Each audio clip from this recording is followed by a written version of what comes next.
رز صيادية تعالوا نعمله بطعم جميل ولون حلو وكمان بطريقة هتطلعه مفلفل وعمره ما هيعجن منكم.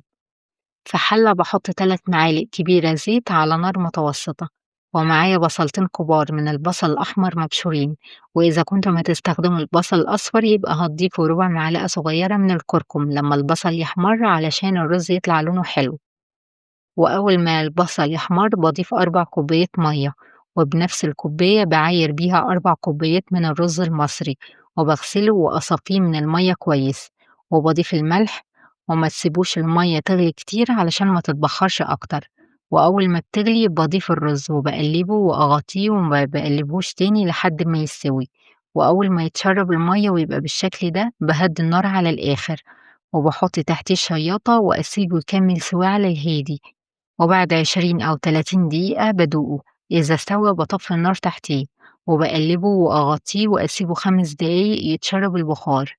وبس وبكده خلّصنا، وباتمنى تكونوا استفدتوا من الفيديو بتاع النهارده، وأشوفكم على خير في فيديو جديد، والسلام عليكم.